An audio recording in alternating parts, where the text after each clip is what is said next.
Good morning, good evening, and good afternoon. It's Shirley with Spirit of Matter. And this episode, first of all, I want to celebrate Uranus has gone out of the 22nd degree. It means right now we don't have a particularly lethal degree in the sky, at least not until Venus and Saturn move to the 18th degree. And this is a good celebration. It means that we are off and done with a period of time where the act of rebellion represented murder. And so the various perspectives upon the to kill and the be killed as an act of rebellion, as a mass media thing, are past us. It doesn't mean that we won't discuss it. It just means that right now, on a mundane level, this Uranus is not manifesting mass murder, terrorism, and so on and so forth. So we have one less thing to worry about for quite some time until Uranus goes into algol. And now I want to, first of all, this is a moon day with Sol hour, and Sun is conjuncting Uranus now on the 23rd degree. It's much more of a, let's say, a lighter perspective to this conjunction. It is still very intense. It is still very arousing for the nervous system. You could have unusual bursting into singing, want to listen to unusual music, want to plant unusual plants in your garden, use astrology and gardening for your health. All of these things that conjoin the signification of the Sun and Uranus and the Taurus, and Venus is present in Taurus.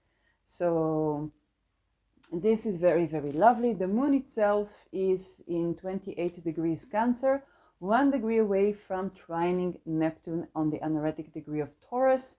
For those of you who want to capture a talisman, I know this is Monday, I would consider the fact that the moon is right now opposing Pluto. Okay, so just keep that in mind, because if you're aiming to an outer planet, perhaps you would want to do it from the sextile of Taurus. If we have a good election for the end of Taurus, that would be preferred. And definitely I would steer clear from hard aspects, because Neptune itself can be delusional, and we want to bring the spiritual facets of Neptune. So we want to bring the moon in a good aspect to Neptune when we do that. Now, for the topic of this episode, this is a Memorial Day where I live for victims of war, and is a very good time to talk about alkaid. But I want to bring this conversation together with procyon and algol. So if you think about alkaid as around 26, 27 degrees Virgo, algol 26 degrees Taurus, and the procyon 25, I think, degrees Cancer, they are having, but your mom is here. Okay. They are having a bisextile with each other. This means that procyon sextiles alkaid and procyon sextiles algol. We can take advantage of this bisextile when we talk about protection, and as well keep in mind that the yoga, the aspect of a bisextile, okay, is in itself protective.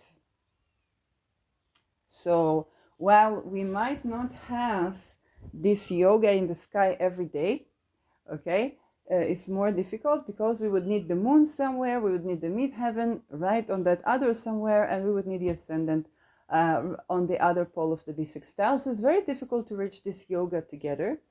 But what you can do is something that takes inspiration from what Caitlin Kopak, who's the founder of Sphere and Sundry, did. And she's an astrological magician. She coined the term astrological magician.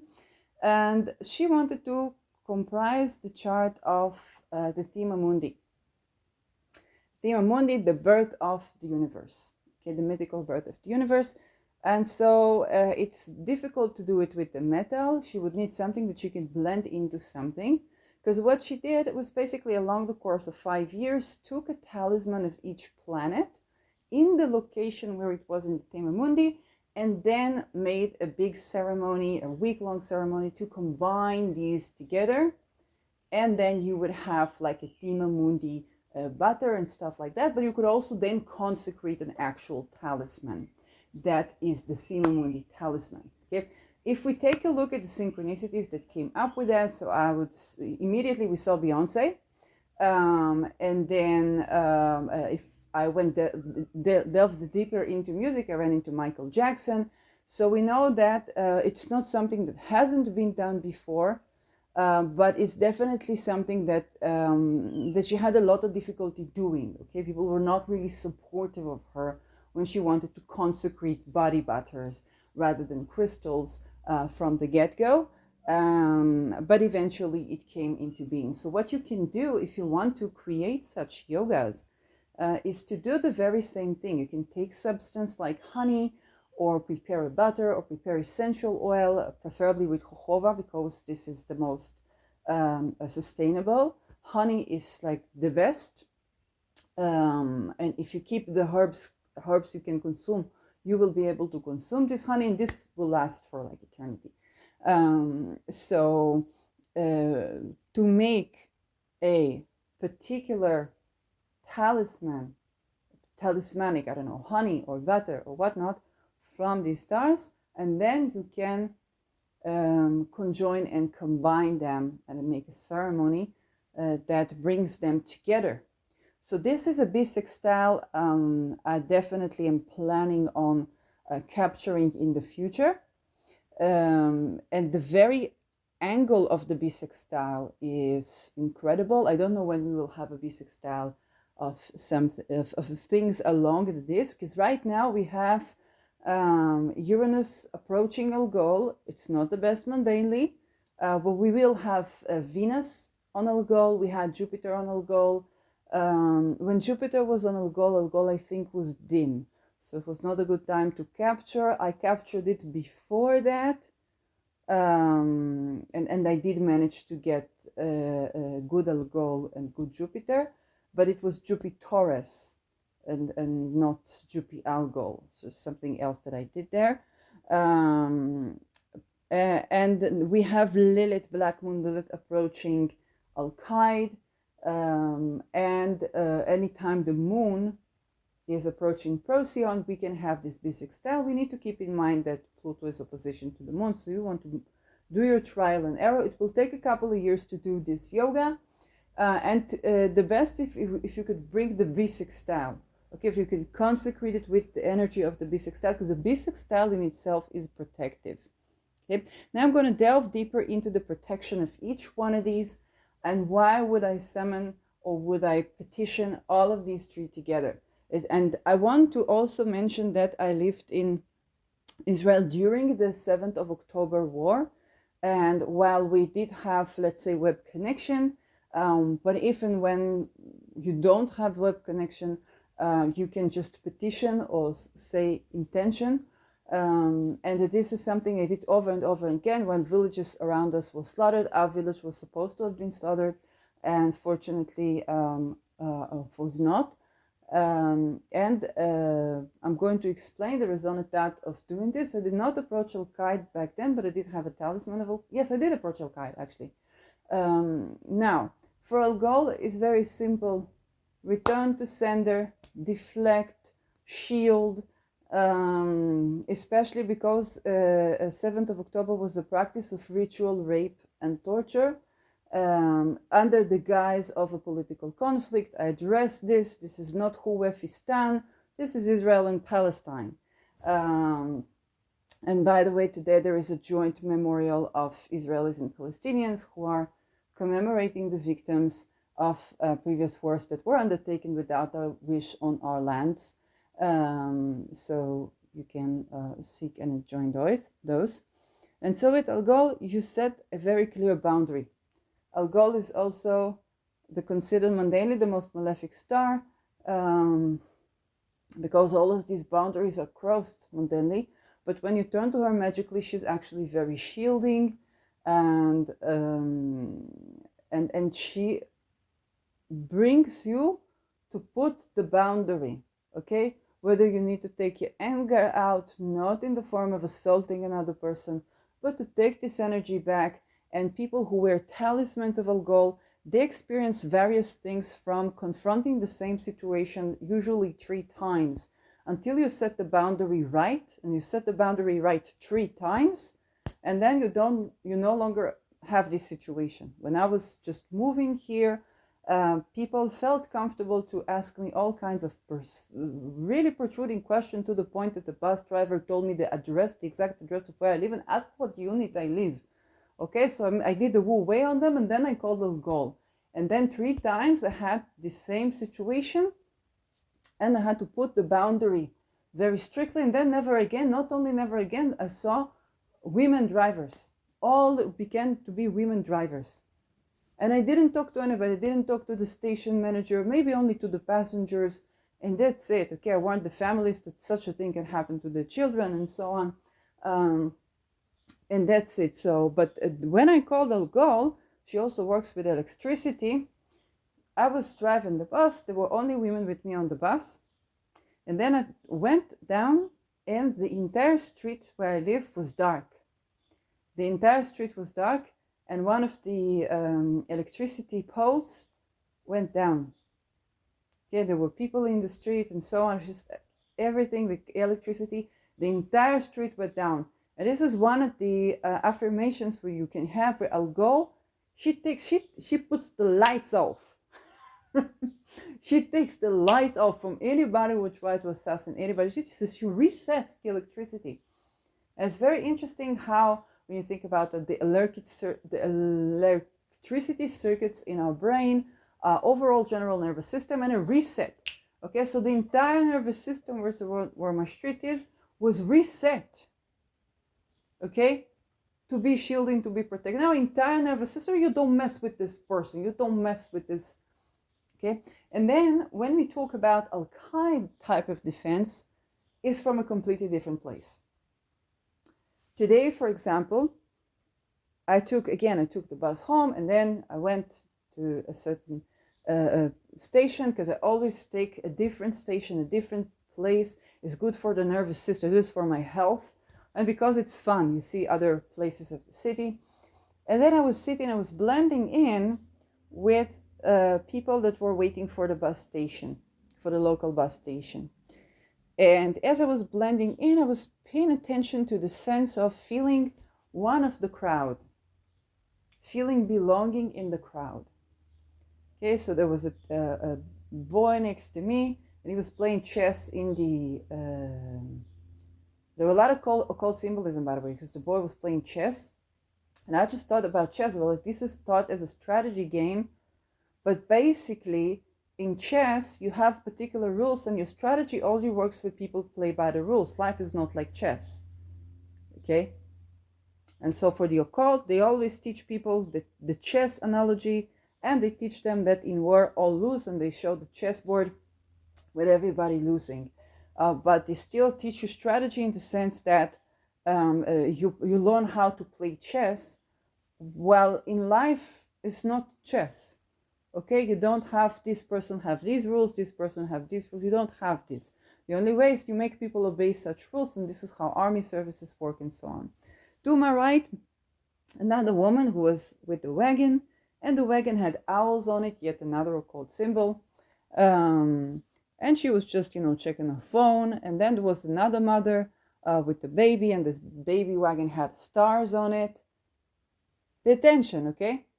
And then next to her, another woman came, a religious woman with the wig, and she said it is Memorial Day, and she said, oh, I don't know if she was talking about her daughter or someone. She said, oh, they thought that this is the siren for the Omer count. Okay, so this is a Memorial Day, and they thought it was some Jewish holiday. And that was very fascinating. And I was just sitting there blending in the crowd, and it gives you a sense of belonging. Like when you travel somewhere and you just have to stay between these people so they wouldn't notice you. This is alkaid. This is alkaid. It's blending in to the current crowd, but also understanding the codes that are within it. Okay, I didn't ask this religious woman what does she believe in, what are her costumes, I don't know. She was just telling her friend that someone she knew thought it was not the siren for to stand in memory of the dead soldiers and the dead victims of terror, but the siren for the count of Omer, the count of the days between, I think it is the end of Passover until the Lag BaOmer is when they have these bonfires. So there I was, and the whole experience, okay, was both blending in and feeling, but you did not feel stranger, you did not feel estranged. Nobody looked at you differently. Nobody asked you weird questions. Nobody really pays too much attention to you in the sense of, nobody makes you look weird. And nobody's overly interested in you like they would be interested in a traveler or a foreign. Okay, you seem like a person from the place. Okay. Another thing that came up with this is that when I was going at the center of the city, I was taken down the center of the city, one of the women went down with me, and so I paid attention that I know what station she goes up on and what station she goes down in. And I was just laughing about how many people are like spying on spies. Okay, so that was something that I guess is relevant to the times that we are at. So to summarize this, the protection of alkaid, one of the facets, is not like algol. If algol was, I take the lights off, reset. You don't mess with this person in this street, in this house, in this neighborhood, in this village, in the city, in the entire public transportation. You don't mess with it, okay? That's algol. Alkaid is the other way around. You're just blending in with the crowd, and the symbolism of what you need to get from your environment, the wisdom of how do these people tick, what's on, is with you. So you know, okay, you know this lady, she goes out from this station, she goes to that station. So she lives around here, she goes to that station. That person, he played chess, he doesn't play life. This woman, she has this owl, bandwagon. Of this woman, yes, she's religious, so her connection to Memorial Day, she doesn't understand it. She thinks it's a Jewish holiday. Okay, so this is how the people are around here. If you think about research, so in ethnography, when there is a type of research that is observation where you also join the people. So you live within the community and you're part of the community so that you can learn what the community is like without stirring up or provoking any particular biases. Okay, this is alkaid. Now, another facet of alkaid is grief processing. Okay, and grief processing is basically shielding you when you're processing grief. So this is very powerful, and it allows you to be less susceptible to attack. Okay, because when you're weak, some people that are not strong themselves will try to attack. And this is where alkaid can be very shielding to you. And it is allowing you to process the grief, the pain, the loss. Okay, learn what you need to learn, because sometimes there are things to learn. And in that sense, you are one of the crowd. You belong with the people who maybe experience grief, and you're not standing out in the crowd. You're not standing up susceptible to be abused, and you can comfort other people and be a sort of like pain or mourning consolidation. Or Samajor is considered the leader of the mourners, or the leader of the Legion of the Mourners, or the mourning daughters. or the grieving daughters. And this is very useful. I talked about the connection between grief and assault, and grief and war, and grief and violence in a previous episode where I did alkaid and algol. And now let's bring it together with procyon. Because procyon is coming from yet another energy. Procyon is the sweetener of conflict. Procyon is if somebody thinks to attack you, you charm them. Really. It's the charmers. You think about you trying to attack a person. You come to break into a house and you find out that the door is wide open. Not only the door is wide open, there are edible plants and there's food on every table. Okay? The door is wide. You came to break in. The door is wide open and there is food for you on every table. Everywhere you go, there is food. First of all, it looks like, hey, somebody just left here. And that essence, that vulnerability, it's like, hey, if you want to eat something, go grab yourself something to eat. And not only that, there is money on the tables. Everything is ready, spread out for you. There is food for you. There is money on the tables. Everything is just set for you. If you just want, you want to go grab yourself some food, you can take some money. If you have no money, and everything is set to you. Okay, this is procyon. Procyon meets enmity with sweetness. Procyon comes, if procyon comes to the world, it carries a jar of honey rather than a gun. Because it understands that if you come to me, it's because you don't have something that I do have. So let's give you of this thing that you don't have. And so we don't need to fight. It is a sweetener. And it is also benefic to gain favors, to be favored.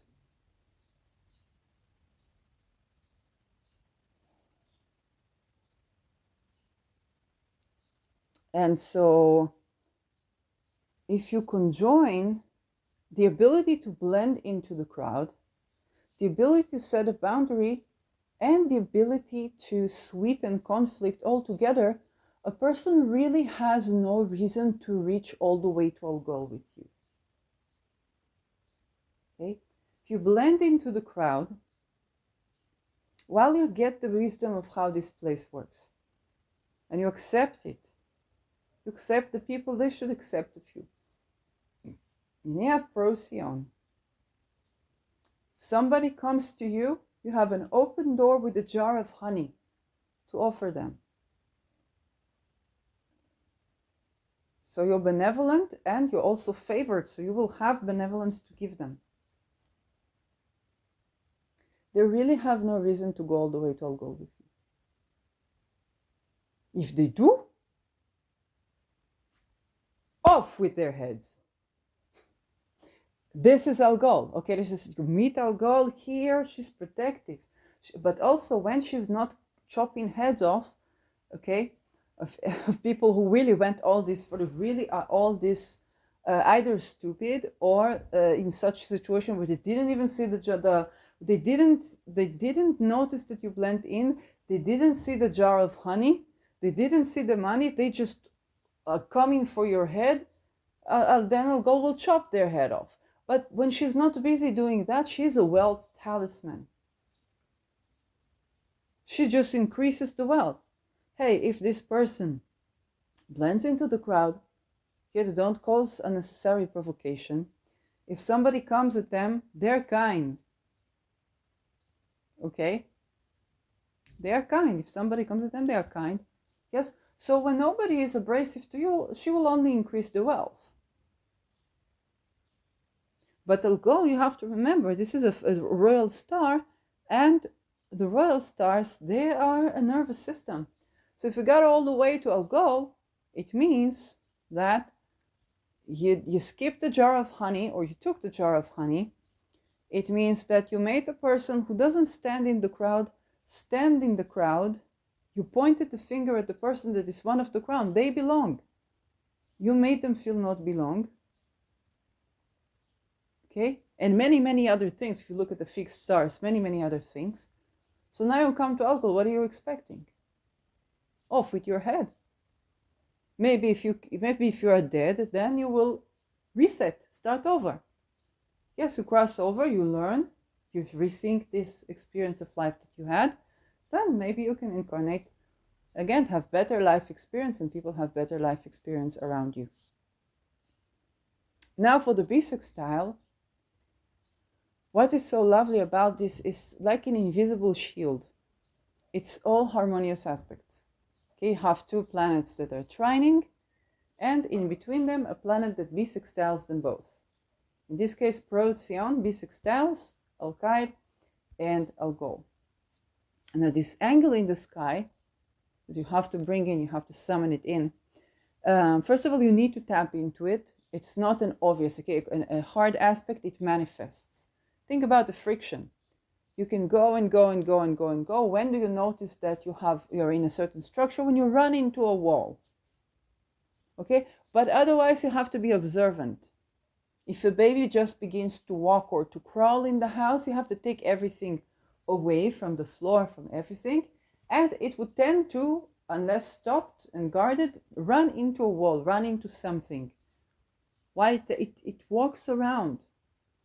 And so it will bump into something, and this bumping into something is a hard aspect. It's a conjunction, it's an opposition, it's a square. But the harmonious aspects are aspects that usually tap into. With magic is not a problem because you're sovereign, okay? You bring this magic, you call on this magic, you call on this guardianship. And what is so protective about the conglomerate of a triangle of harmonious aspects? If you think it, wherever you go, there is a harmonious way for you to move ahead. If you're at algol, there's a harmonious way for you to move to procyon. If you're in procyon, there's a harmonious way for you to move to alkaid. If you're at algol, there's a harmonious way for you to move to alkaid, and vice versa. Okay, so you really don't have to chop anybody's head. You really don't have to go through a crisis of growth and transformation. Everything's moving way smoothly. It is a woo way, okay, an effortless way of dealing with challenges. This is why we love the bisextile. It's like you're guarded. You're guarded. Something smooths over.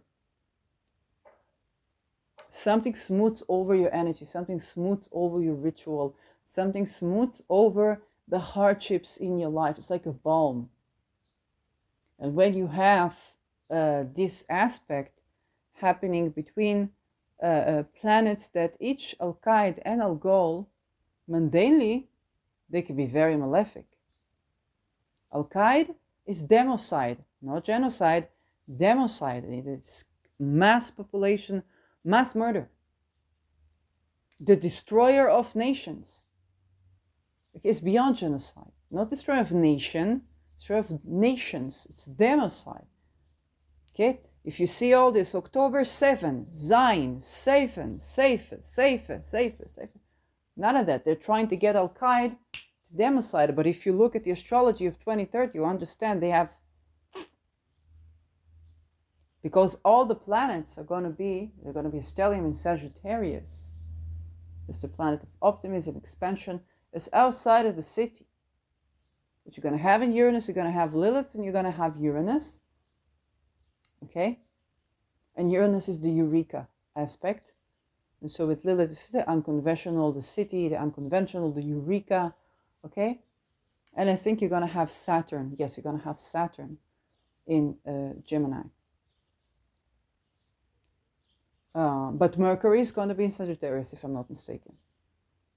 So if you look at 2030, all that they try to do is just when an entity loses its legitimacy over the monopoly over power, and he just tried to use more power that is no longer have legitimacy for, and lost the mandate of the heaven, of the sky, of the air, of the land, of the water, lost all mandates, but he tries to woo woo woo woo woo. This basically what's going on.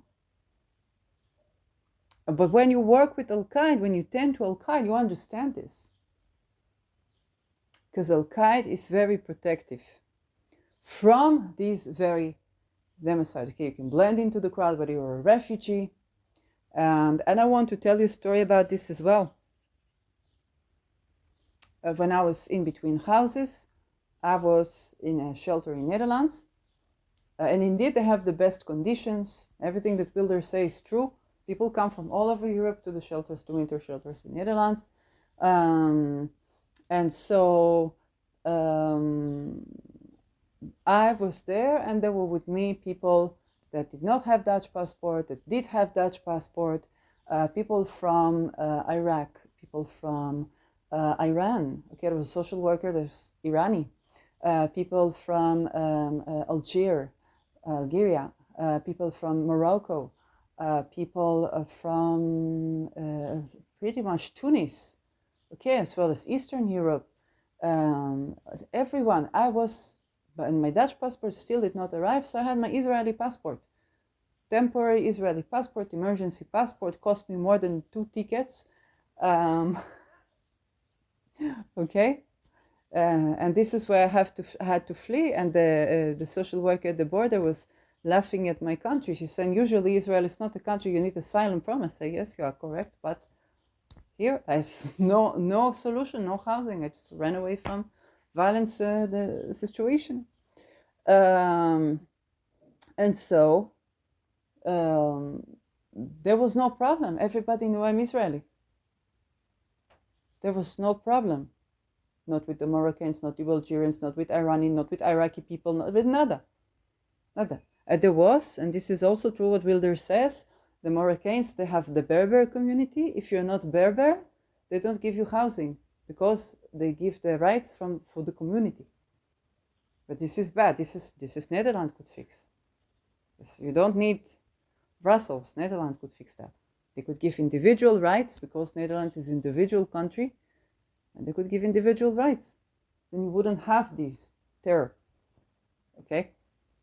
And so alkaid is just a type of planet. You blend in with people. There was a person that escaped from North Korea. And you can communicate with people, and you have something to conjoin with, even with the spies. There was a woman with me sleeping. She was saying she was a nurse and she had no shifts during the global pandemic of COVID. Okay? So she was a spy, yes. And we mingled together. We were humans.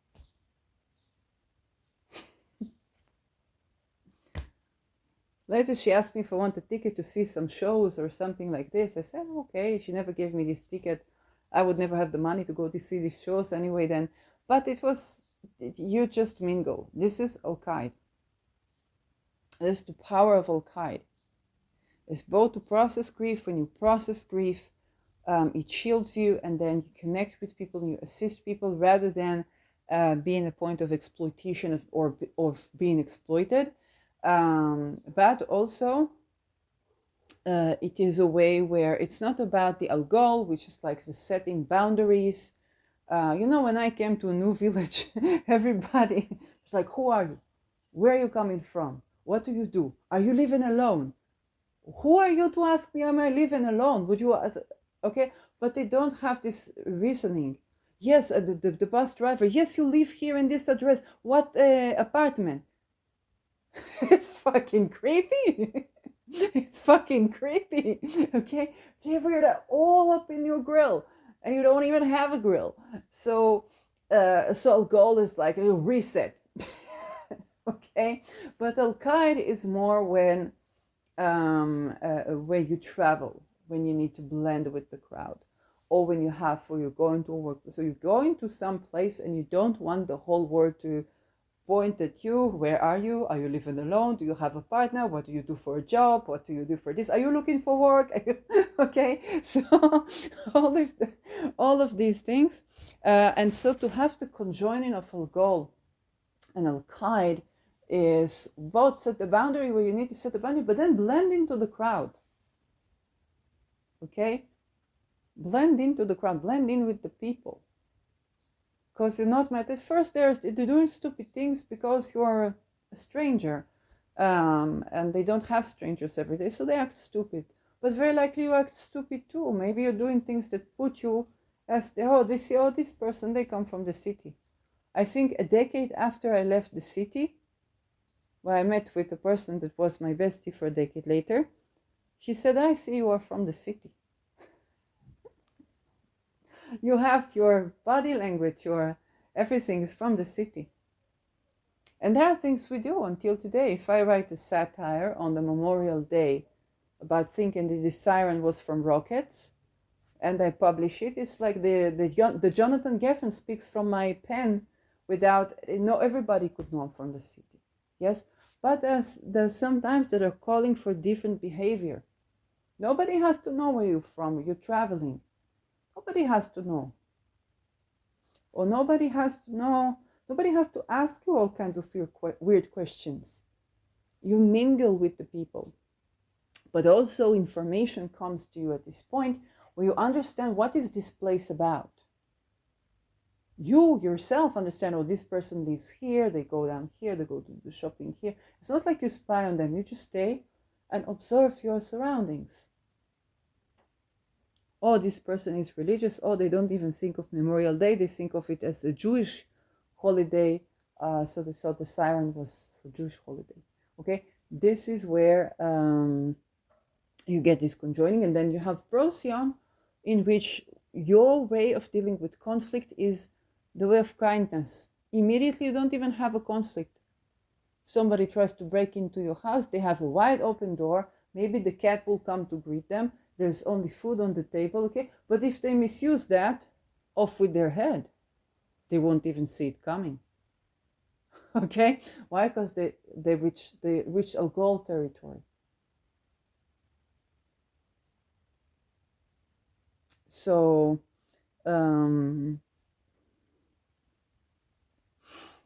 when you petition all of these planets together, and for this, there are a couple of ways you can go about this. You can go and wait for the midheaven to be an algol, or ascendant to be an algol, and then a couple of hours on procyon, and then a couple of hours on alkaid.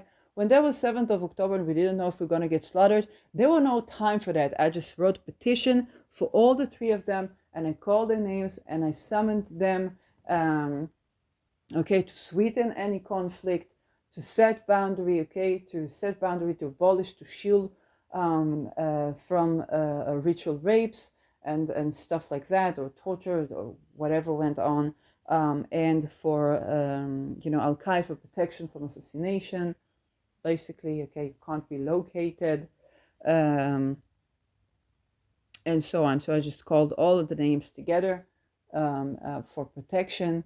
I'm not saying, oh, this is what saved me, that is what saved me, but it's not getting into that. You just want to tend to those. And for the elements, so one herb that works both for algol and for alkaid is wormwood, apparently connected to them both. I did speak about cinnamon when I talked about alkaid, not because it's traditionally associated with alkaid, but because it is absorbs love, so it aligns sugar levels, and is warming, which is benefic when you're in mourning. And so to absorb love allows you to grieve in a way that you remain within the grieving process. And this is also a herb that you could use with procyon, because procyon is about sweetening. Okay, so you could use, for example, a honey jar with wormwood and cinnamon. Very classic, very basic. And you can, for example, prepare the honey jar for algol. For algol, you always want to make sure that she's not in the minima, she's not eclipsing when you do that. And so this is yes, highly important. And in any case, you summon the algol shielding and the algol. If needed to be returned to sender, just make sure if you do return to sender, that you say return to sender only to the person who sent this. Okay, we're not returning ritual rape to anyone. But if somebody gave the order, it's okay for all this energy to go back to them. They know what to do with it. Okay, so repent. Okay, don't send to us those things or generational curses, all those fucked up stuff. Repent, but we're also not including other people other than the people who actually did originally send this. So we don't say names because usually we don't have names, and we definitely don't want to send this type of stuff. Okay, what we use algol for is the serious stuff. We don't want to send it to the wrong people.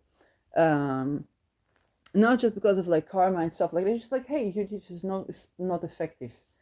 And so you could do 1 jar for algol, 1 jar for alkaid, and then 1 jar for procyon, and then you can combine them into an all protective B6 style of these 3 royal stars.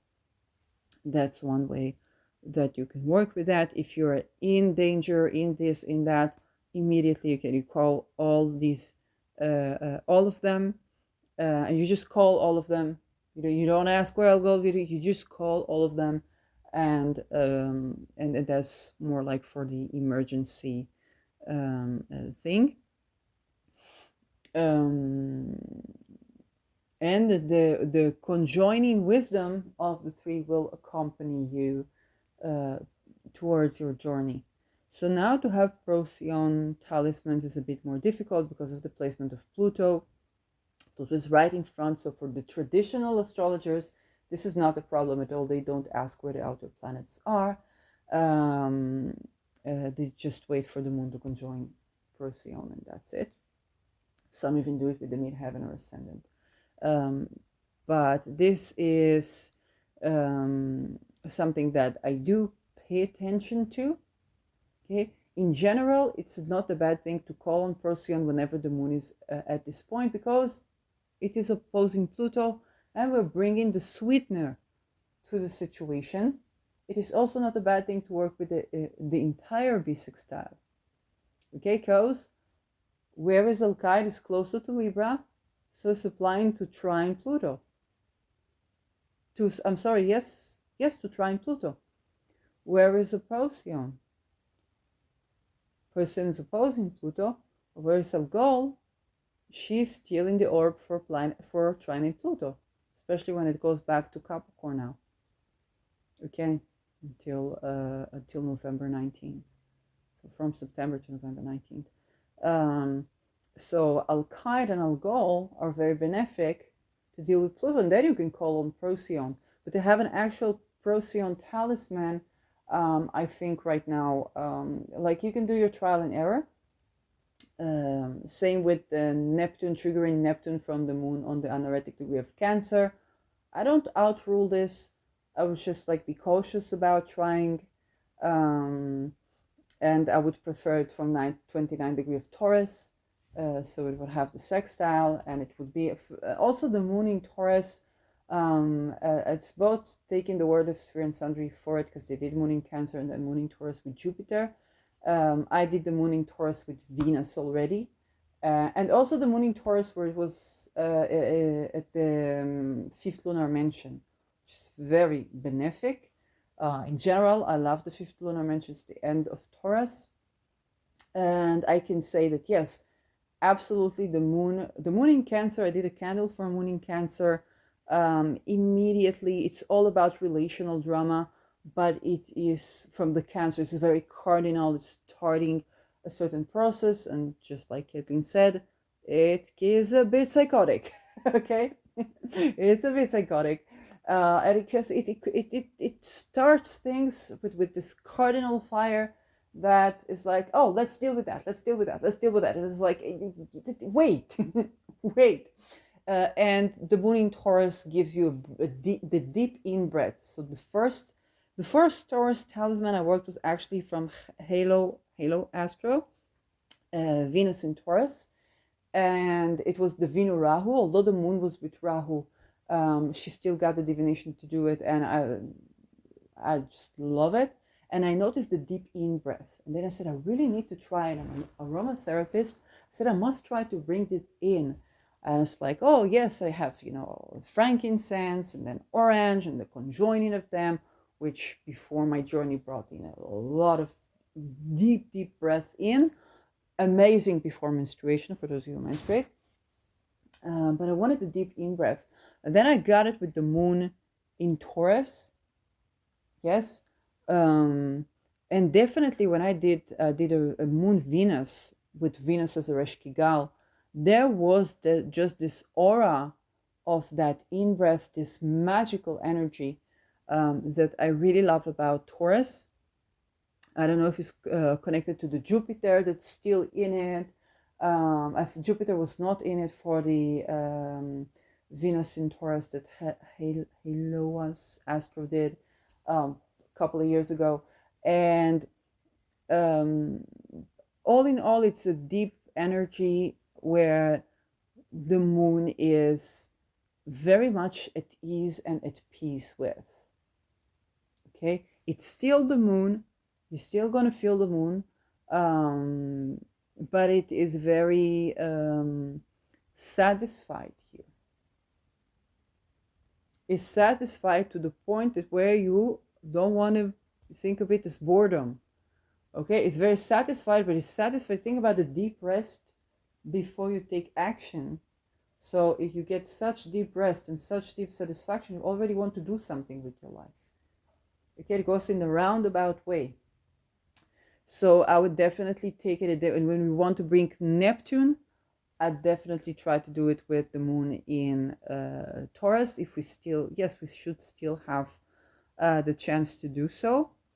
I will look for elections and try to share with you what are my possible elections. Let's talk a little bit about Lilith that is applying to alkaid. So Lilith is just less than a degree to begin to already be considered conjoining alkaid. And Lilith is the gut instinct. It is the raw, untamed feminine, or the first wife of Adam. And this is where she won't be subservient. Okay, she's looking to be equal. She won't be subservient to any man. That's very strong about Lilith. Some see her as a demon. Now, we need to know a little bit of the history of theosophy, a little bit about this, because the Abrahamic religions and the Abrahamic stories of creation, first of all, did not include Lilith. There was if you read the Bible, you see Adam and Eve. Nobody mentions Lilith. She's not in there. She was execrated out of the Bible. She was canceled. And then you try to recover the myth. So as per Abrahamic religions, she would be probably the succubus. She would be the Jezebel spirit. She would be the demon that snatches children, okay, that kills children. She would be the jealous woman, okay. But what we know of the story of Lilith, in essence, okay, just like algol is not a lying treason whore, but a woman who went through rape and was not believed and then was murdered because she spoke up.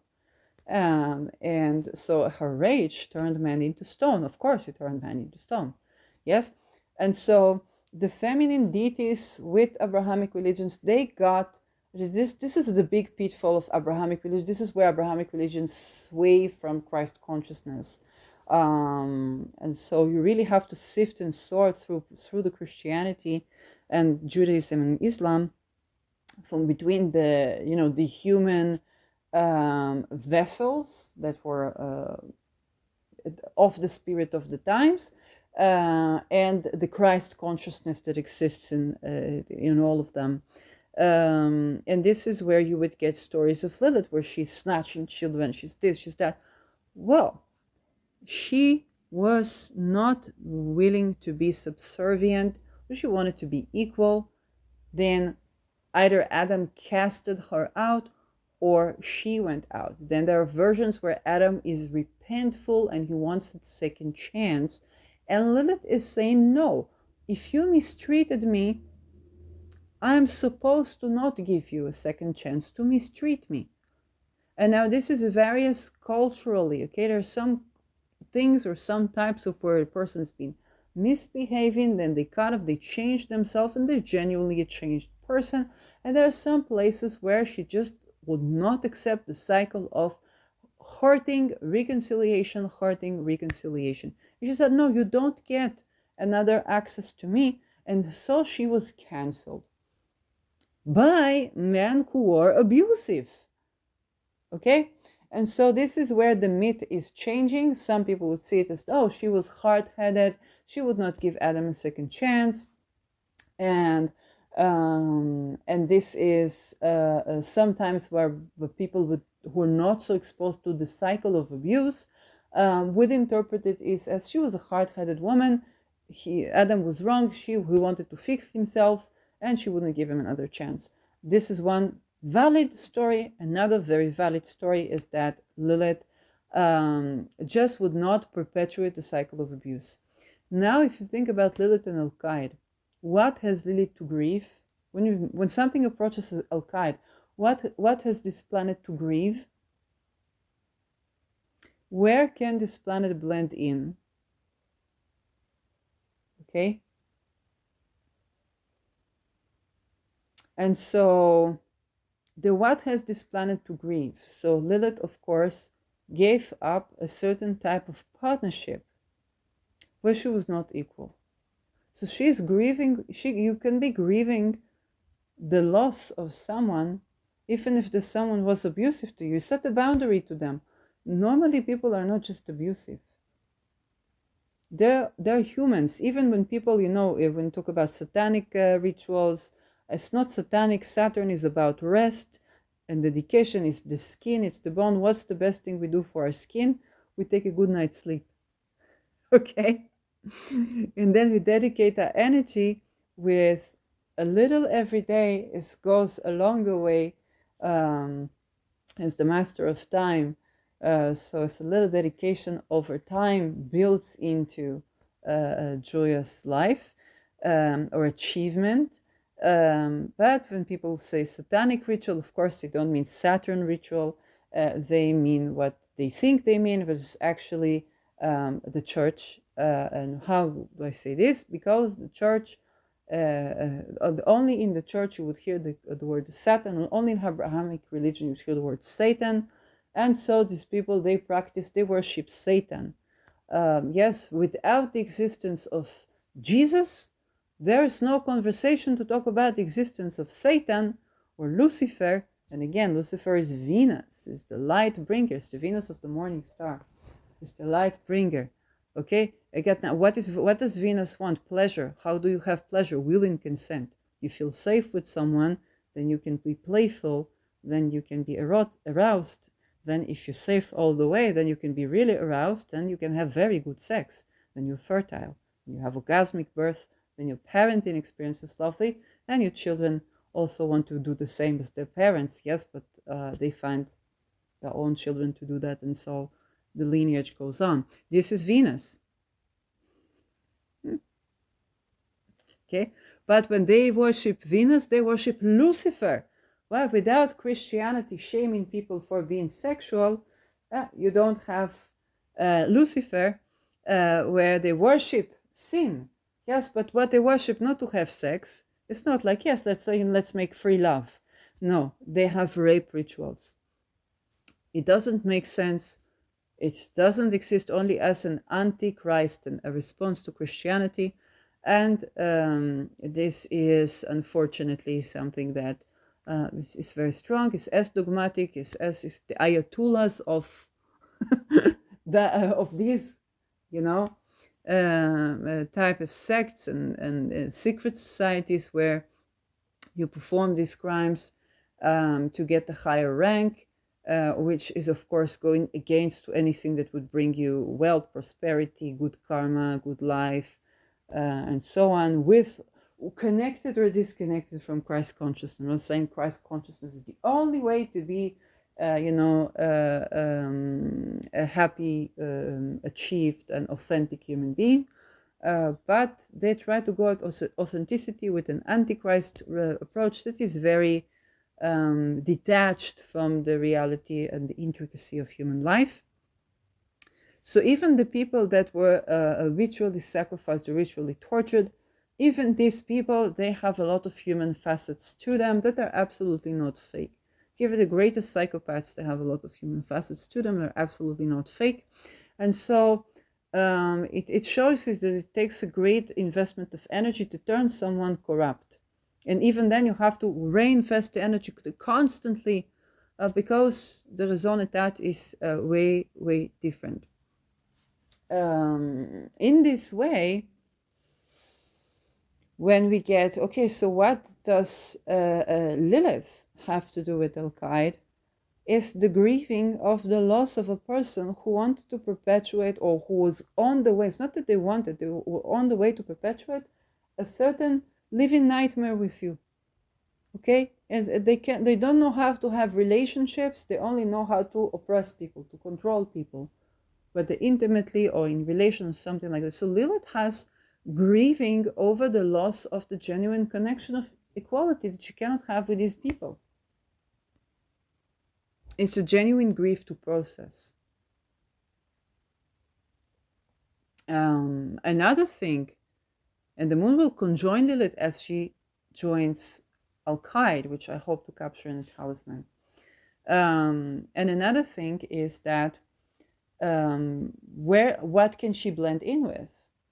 Well, Lilith can blend in with all of the independent men and women in all genders that want equal relations, equal sexuality, and at the same time have dealt with this certain loss at a certain grief.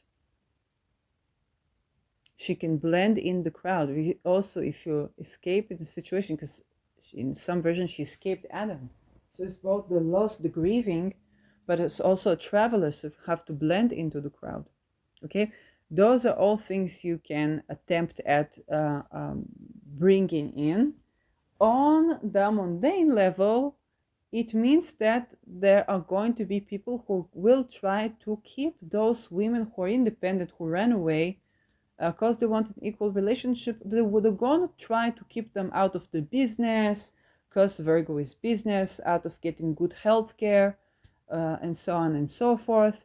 So alkaid and in the entire conjoining, okay, alkaid, algol, and procyon can be very protective over this Lilith type of people.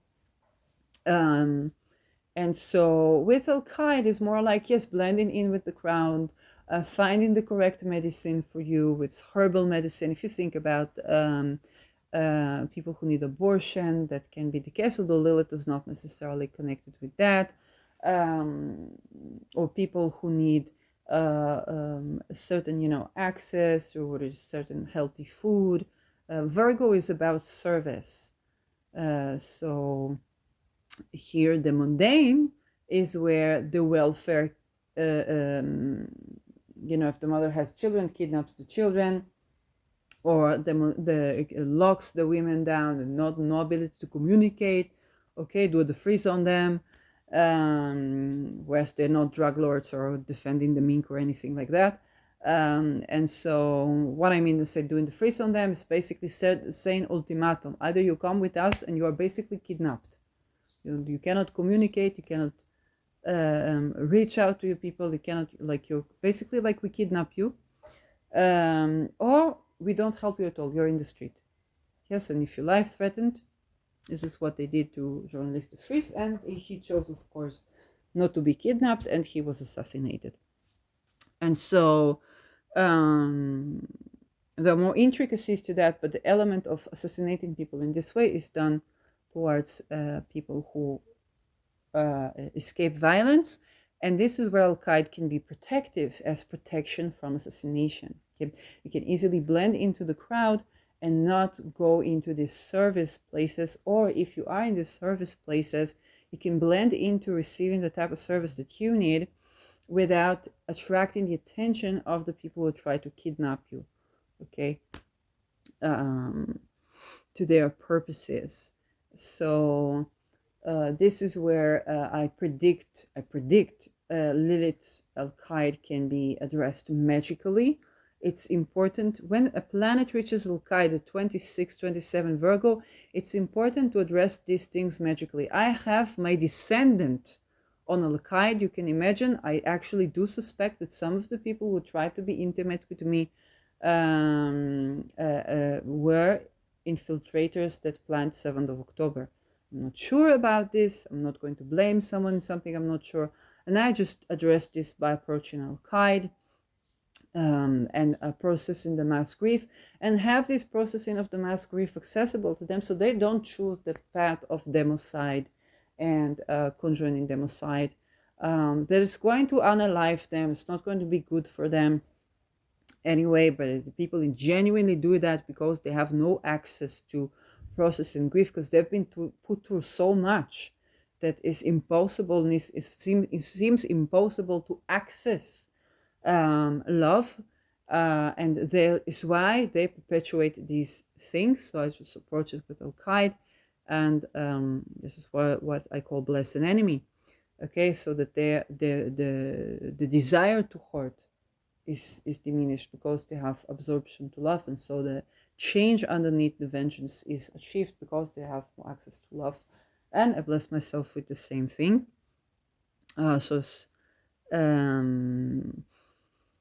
And there would be at the junctures of grief, okay, of processing grief, or having a lot of people that they know that died, and so on. And so whenever a planet reaches alkaid, it's 26, 27 Virgo, you want to turn to alkaid magically. You want to engage with this energy, okay? Because there is a great, first of all, you are asked to do so, Virgo. You are asked to be of service with Virgo.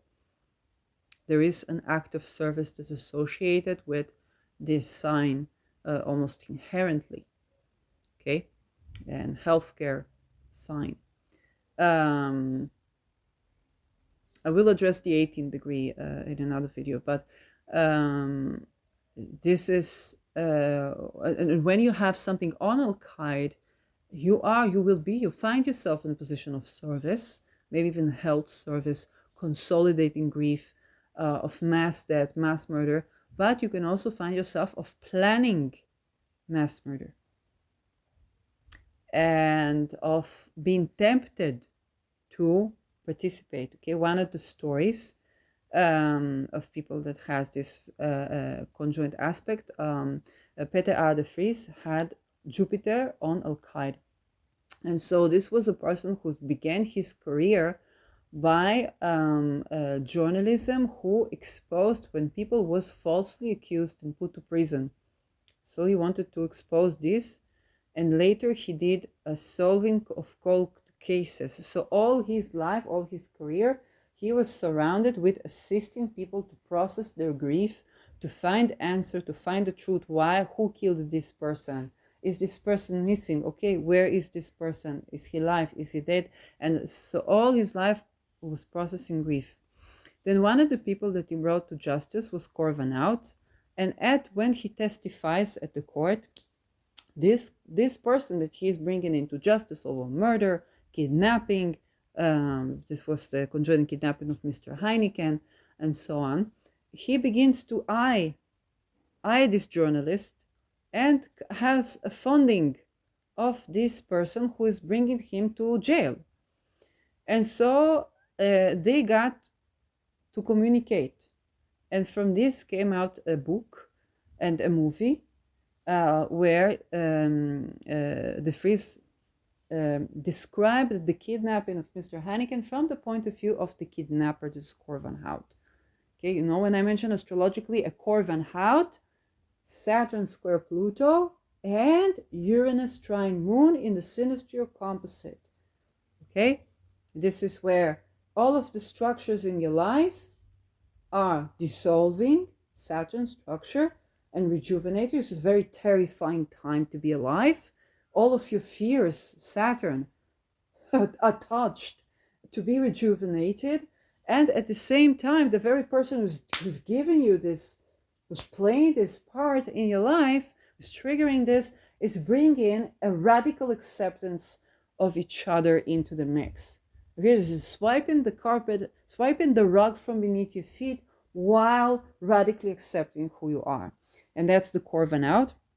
It's very intricate. I was introduced to this story actually by a person who was a Corvan out with me, and this was the offender in the academia that met me at the time of change in my life. I was supposed to either go to the United States to study PhD or dissolve the place where the academia was everything. Okay, my housing, my job, my friends, my boss, and there's too much power over this institution and the conglomerate of grants that it's associated with. Okay, and so it was funny that he told me about this story, and through him I know the phrase basically. Now, when I'm talking about the Jupiter, so that friendship, it yielded a situation where you see this crime journalist flying in a jet plane with this criminal that is in jail, managing to get him out of jail, supposedly to write a book, flying. We don't know what islands were he flying. We don't know what was done there. And so there we already see the temptation that comes with alkaid. And here is Jupiter, it's expansiveness. So what it expresses, flying to some island. Unfortunately, this journalist also protected Joris de Mink, who was involved with pedophilia and pedophile movies. And so this is where you are of service, you're consolidating people of grief, and then your soul aspires so much to run away or to have some joy of living within this situation, where there's a big temptation to enjoy everything that your position can get you. For example, private jets too. But then with alkaid, there is retribution if you do something that is exploitative. Okay, so this is another story where working magically with alkaid is very important to process this grief, to set boundaries also to how much you consolidate, to process your own grief, for being in these positions, and to keep yourself ethical all along the way. And that is a big challenge that he genuinely, very authentically addressed when it came to Corvan out. So that is one example of a person who had something on alkaid. So this is a very, very, very, very intricate position. Okay, you're doing great service to the world. You're helping people in times of tremendous grief, and there's mass grief involved. But you could also be, unfortunately, perpetuating mass grief. And this can be a part of the duality of Virgo constellation tropically, or the constellation of alkaid. Whenever you are magically working is supposed to facilitate or assist, or you can turn to other fixed stars that surround that, like algol, like very tenderly to algol, especially if sexual boundaries are involved. Procyon, that can be very, very useful. And I want us to begin to think of these three, the bisextile between them, as and begin to ponder, begin to meditate on the bisextile between algol, procyon, and alkaid, how they complement each other. Because just to blend into the crowd, you can become, imagine a Dutch person, 2 meters but high, blending in with all kinds of immigrant crime organization, okay, And they have to, because they have to get the truth out of people, and they have to also have people vouch for them so that they wouldn't be assassinated in their job. So this is, if you only have alkaid, you just blend in with the crowd, whoever the crowd is. It's criminals, it's this, it's that, you just blend in with the crowd. But you have to work with alkaid magically to be still ethical. So that would mean you would have already conflict. So how do you work? You sweeten that conflict. Okay, you sweeten, you give them something that they want. Okay, how did he write a book from Corvan out, a book and a movie that made a lot of money? Where he didn't have to turn to crime cases all the time anymore to get the money. And it's not just the money, but yes, see also the psychological toll that this work has on a person.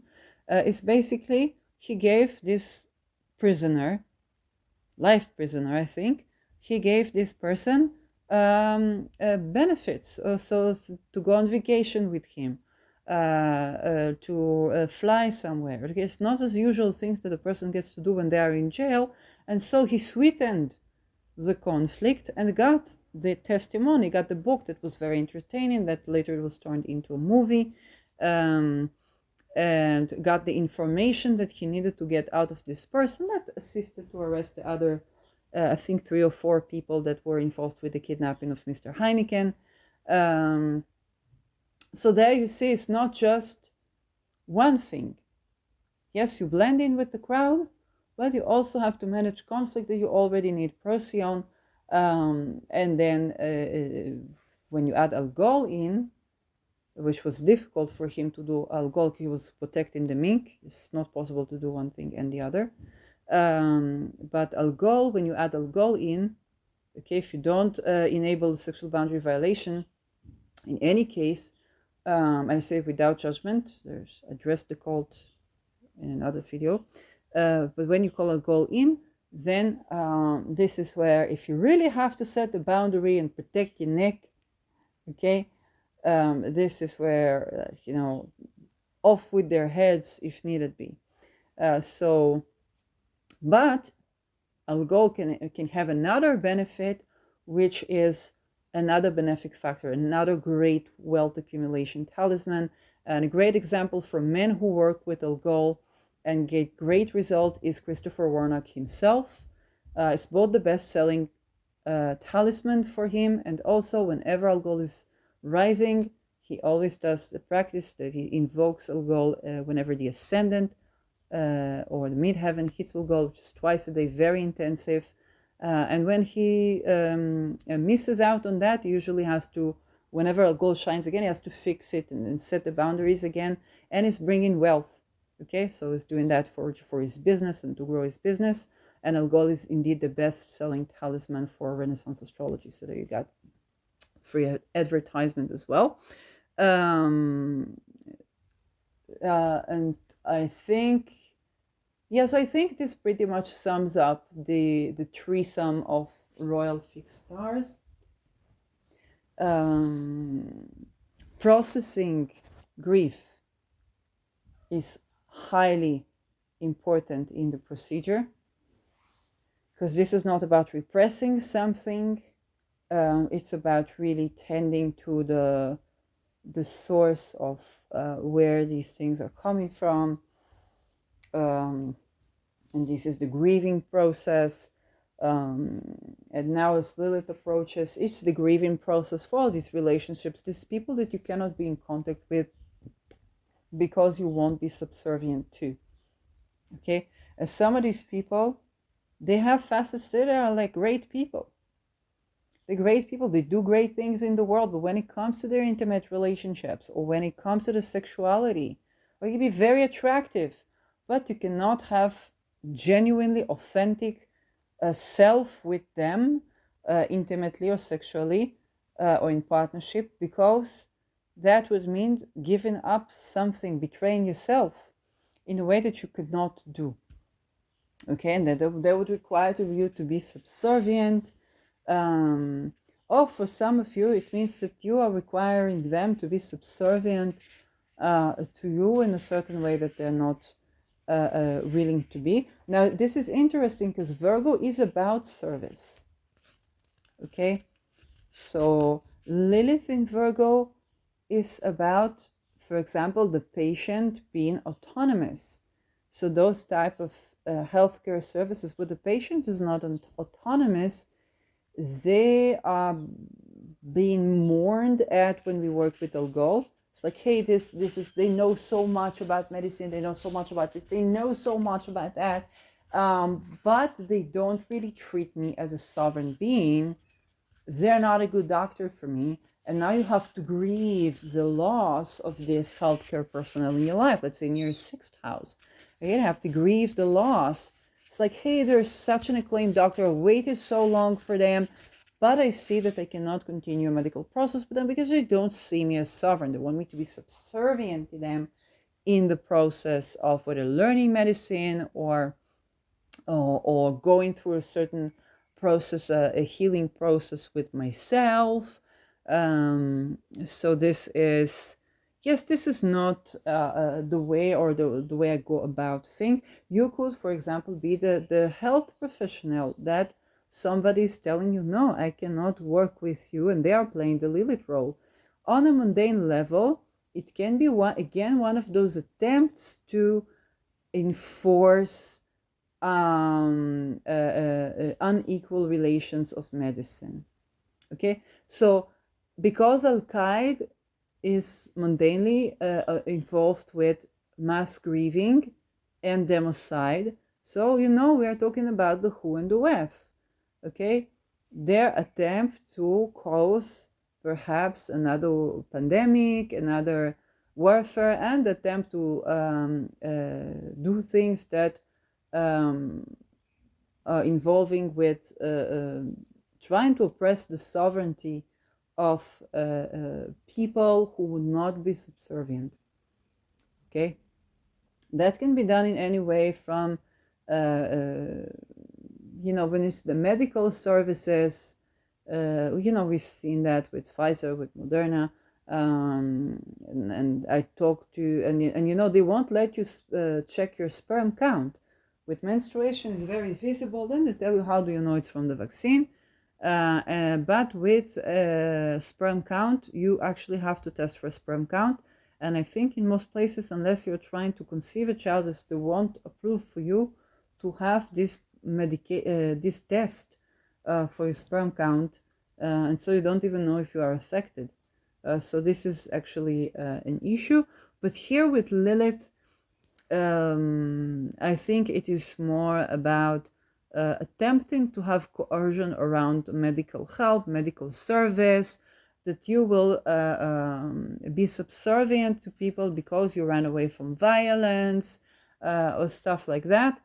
Or that your patient stands for the right and you're the person who tries to do that, in which case, as Biden says, don't, because Al-Qaeda has such implications.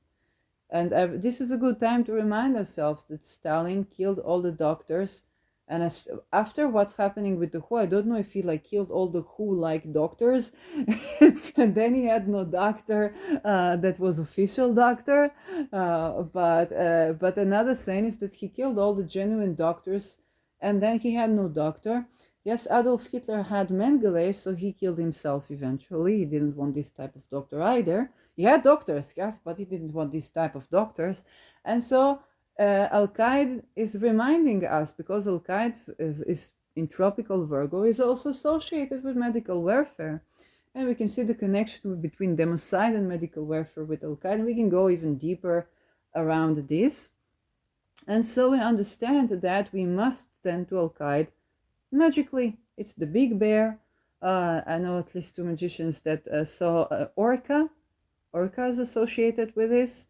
So the energy of the big mama bear that protects you when you're grieving and shields you. And they said that with the ethically sourced tooth of a wolf, it protects you from thieves. I don't have a way to ethically source teeth of wolves here. But they don't tend to just drop their teeth or drop dead here, so which is good. So yes, but another protection is of course procyon, that you can summon into this So Lilith is already applying to meet alkaid, and this is a good time to anyway petition alkaid magically. I think the big bear, the big dipper, is rising, so we'll see them in the sky. And you can bring in the number 7. And now when you bring in the number 7, and when you bring in wormwood, and when you bring in alkaid, and you use it magically to intercept a democide, to shield from a democide, to process grief, whoa, you are taking back the egregore, because this is exactly the things that are used. The sacrifices with using wormwood, human sacrifices, using like bring in some wormwood, grow some wormwood, okay? So it needs some space. It attracts these little tiny bugs, but it's possible to grow it, and it's a great herb for teas and such. And so you use very little of it, because otherwise you'll get nauseous. But this is where you take back the egregore, you work magically with the number 7 for the 7 stars, with the wormwood, okay, shielding and protection, but also healthy for the nervous system, with the notion of processing grief, and then you bring it. And if you ask about the crystal, now my point with the crystal is that if you don't have an ethically way to source a crystal, I would not need it. You don't need it. You can use metal. You can use a sticker. You can use. I saw people using wax stamps.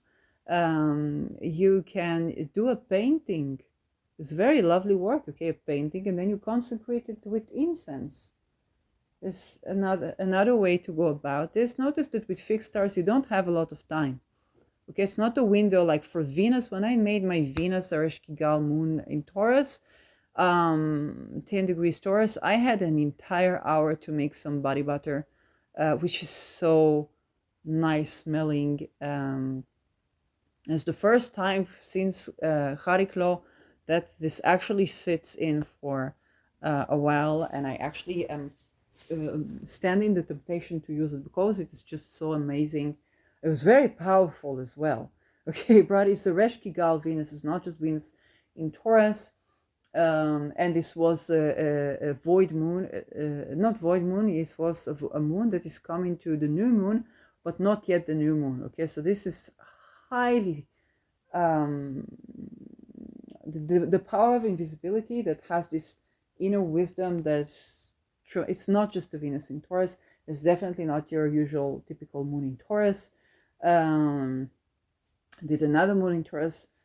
So very powerful, but it also gives some time for yourself to process this. If you did something like I did, and you just saw, oh, Venus moon in Taurus, let's do a talisman, you probably already got the wisdom. I knew it from the first. I knew I'm doing a Reshkigal, and I brought in a Reshkigal, but that is yet another ritual wisdom, if you want it. Yes, so anything more to say about alkaid? When it comes to crystals, if you don't have a way to ethically source it, don't use honey. You put some wormwood in it, dry wormwood ahead of time. Okay, I put some leaves of wormwood to dry already now on stone outside. Take a stone from your yard. Take a pebble, take a stone from your yard, okay, and use this. This is sometimes have so much power, even then, from buying a crystal, because it's from the land. You're working with what is from the land, what you've given permission to, okay, to work with already. So is important. If you do have ethical way of sourcing, I know healer's gold is associated, but it is again indigenous crystal that is used for indigenous people in their shamanism and healing. So if you have access to the tribe and you can gain permission to purchase, then you also contribute into this community, then it's good. And I know, I think Stellar, I don't remember, that they did this talisman with healer's gold, and about a significant amount. Yes, if you're buying from the tribe and you're directly contributing to the indigenous community, then this is very good, if you have this possibility. So healer's gold would be appropriate. And so another one for that was obsidian. Another crystal that is associated, have an ethical way to source, can be tektite, Appalachian tektite. Okay, Appalachian tektite. This is, again, as you can understand from the name, you would need to have the permission to purchase it from the people who mine it. And this is yet another grief consolidating crystal, so that would be appropriate. Obsidian is very protective and shielding, so that's very appropriate. I would even recommend snowflake obsidian.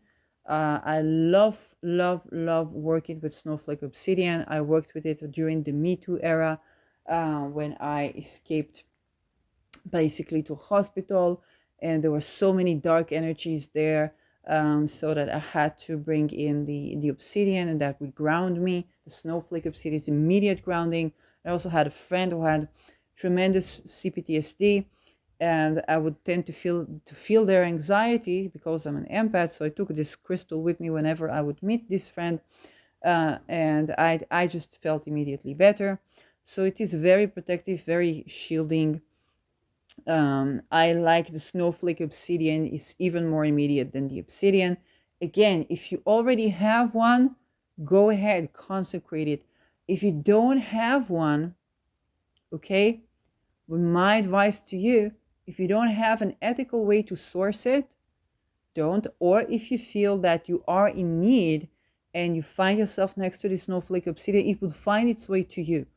Okay, when I was not even thinking about this, and I went to, let's say, shaman healer that was channeling, and immediately they got this crystal for me, and they didn't even know what to represent, but I said the spirit told them to bring me this crystal, and it was a snowflake obsidian, and I knew the crystal, so it's like, oh, I'm still supposed to use it. And so it would find its way to you. Don't worry about this. If you're in the store and you're feeling called to buy a crystal, by all means, buy the crystal. Bless the people that created it. You are in touch with the object that touched their hands. So if people lost people, if people murdered, if people exploited, you can use this object that they held to bless their families and to bless them with working conditions that respect them. Okay, so that is how I feel about crystals. And those are relevant crystals that you can use. Metal can be silver for the moon.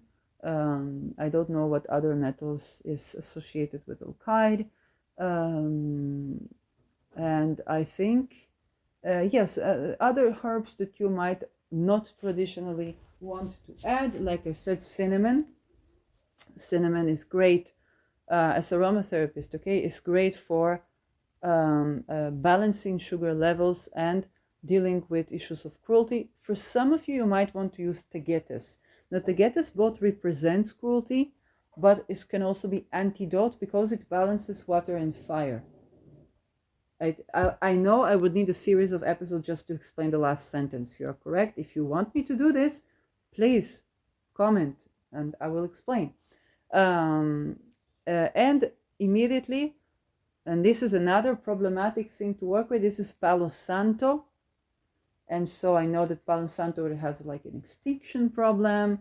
I'm not here, like, if you have an ethical way to source Palo Santo, then it will come to you.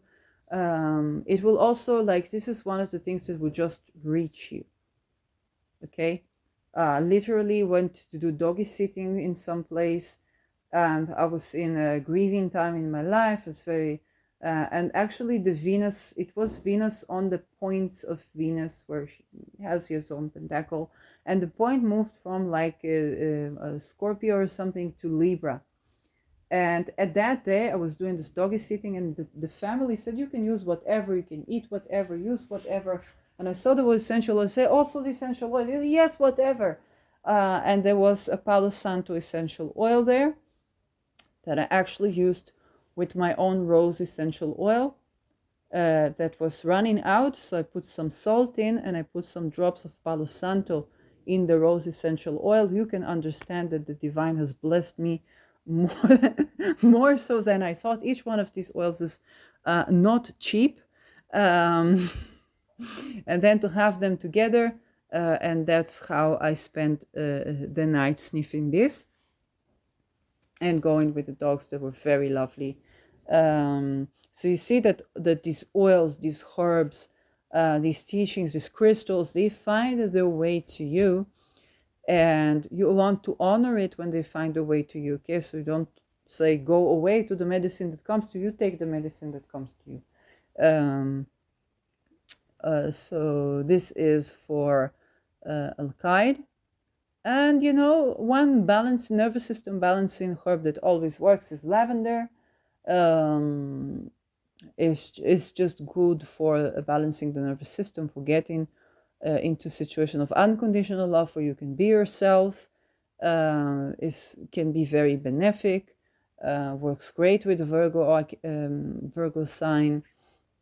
So you can add that. Another protective herb is rosemary, of course, classic protective herb that is both about good luck and abundance and clear thinking, and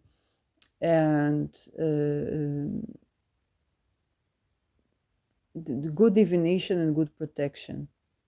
It's just classic herb. You use it for everything from finding love to repelling repelling an ex. I don't know. So that is what I think about.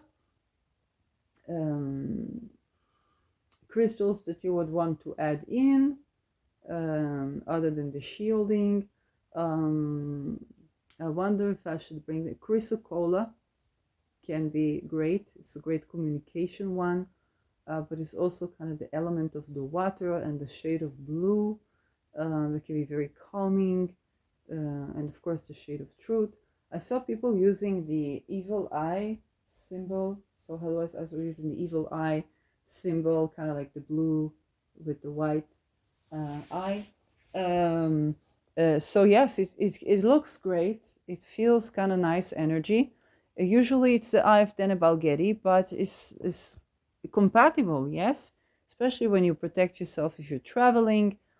So what you need to know about the evil eye is that it is a Deneb Algedi sign. So whether you want to address Deneb Algedi in your ritual, or if you want to,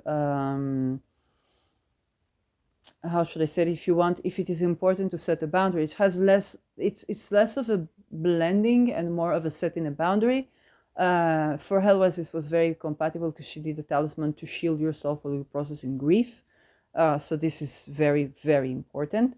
But if you're doing it to blend in with the crowd and thus protect yourself, then Balgadis is a boundary setter. Okay, it's not a blending in type of energy. So it can work great together. You just want to understand what you're using. So that is another something I wouldn't expect, but I saw, and it can have constellations where contexts where it's working. Yes. I think this pretty much sums it up for the alkaid. For the algol, of course, wormwood is great. I've also seen for the wealth aspect of algol, because it's a Venus Taurus constellation, mint is working well. I saw mints and all the green stuff and the emeralds. Okay, because usually it would either be like a diamond or you would do it on metal. I saw Christopher Warnock using black and white agate. But It is very interesting. Here, mugwort. I don't have mugwort. If you have mugwort or access to mugwort, that can be great. I will have to take this call because I don't know if they're sending missiles or not. And I had a satire about that. So yes, I'll end with that.